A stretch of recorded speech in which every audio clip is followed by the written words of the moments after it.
राधे राधे दोस्तों। आज से माघ मास का प्रारंभ हो चुका है। माघ मास की ऐसी ही महिमा है कि इसमें जहाँ कहीं भी जल हो वह गंगा जल के समान होता है।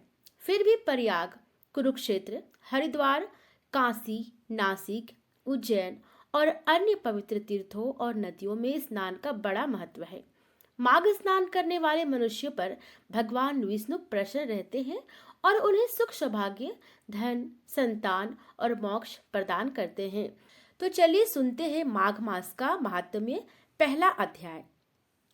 एक समय श्री सूत जी ने अपने गुरु श्री व्यास जी से कहा कि गुरुदेव, कृपा करके आप मुझे माघ मास का महात्म्य कहिए, क्योंकि मैं आपका शिष्य हूँ।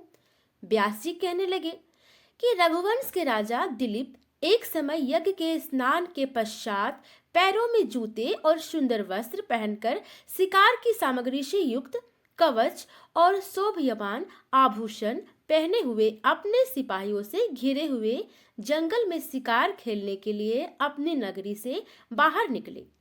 उनके सिपाही जंगल में शिकार के लिए मृग, व्याघ्र, सिंह आदि जंतुओं की तलाश में इधर उधर फिरने लगे।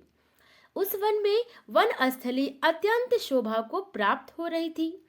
कहीं दो मृगों के झुंड फिरते थे, कहीं गीदड़ अपना भयंकर शब्द कर रहे थे, कहीं गेंडों का समूह हाथियों के समान फिर रहा था, कहीं वृक्षों के कोठरों में बैठे हुए उल्लू अपना भयानक शब्द कर रहे थे, कहीं सिंहों के पद चिन्हों के साथ घायल मृगों के रक्त से भूमि लाल हो रही थी, कहीं दूध से भरी थानों वाली सुंदर भैंसें फिर रही थी, कहीं पर सुगंधित पुष्प हरी भरी लताएं वन की शोभा को बढ़ा रही थी, कहीं बड़े बड़े पेड़ खड़े थे तो कहीं पर उन पेड़ों पर बड़े बड़े अजगर और उनकी केंचुलियां भी पड़ी हुई थी।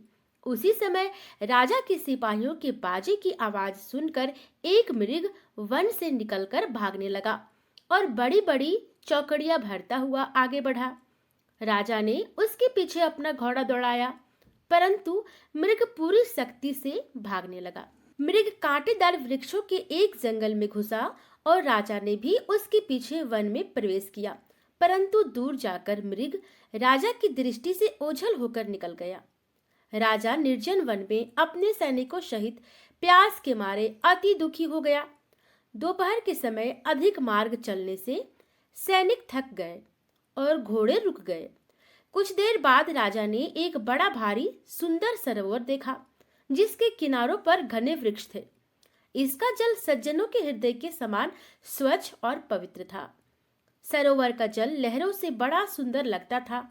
जल में अनेक प्रकार के जल जंतु, मछलियां आदि बहुत ही अच्छे से इधर उधर फिर रही थी।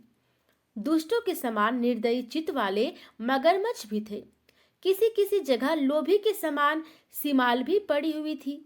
जैसे विपत्ति में पड़े हुए लोगों को दुखों को हरने वाले दानी पुरुष के समान यह सरोवर अपने जल से सबको सुखी करता था, जैसे मेघ चातक के दुख को हरता है। इस सरोवर को देखकर राजा की थकावट दूर हो गई। रात्रि को राजा ने वहीं विश्राम किया और सैनिक पहरा देने लगे और चारों तरफ फैल गए। रात के अंतिम समय में सुकरों के एक झुंड ने आकर सरोवर में पानी पिया और कमल के झुंड के पास आया। तब शिकारियों ने सावधान होकर सुकरों पर आक्रमण किया और उनको मारकर पृथ्वी पर गिरा दिया। उस समय सब शिकारी कोलाहल करते हुए बड़ी प्रसन्नता के साथ राजा के पास गए और राजा प्रभात हुआ देखकर उनके साथ ही अपनी नगरी की तरफ चल पड़ा, जिसका शरीर तपस्या और नियमों के कारण बिल्कुल सूख गया था, जो मृगशाला और वल्ककल पहने हुए था और नक रोम तथा केश धारण किए हुए था। राजा ने ऐसे घोर तपस्वी को देखकर बड़े आश्चर्य से उसको प्रणाम किया और हाथ जोड़कर खड़ा हो गया। तपस्वी ने राजा से कहा कि हे राजन, इस पुण्य शुभ माघ में इस सरोवर को छोड़कर तुम यहाँ से क्यों जाने की इच्छा करते हो? तब राजा कहने लगा कि महात्म, मैं तो माघ मास में स्नान के फल को कुछ भी नहीं जानता। कृपा करके आप विस्तार पूर्वक मुझको बताइए। दूसरा अध्याय हम अगली वीडियो में सुनेंगे। धन्यवाद।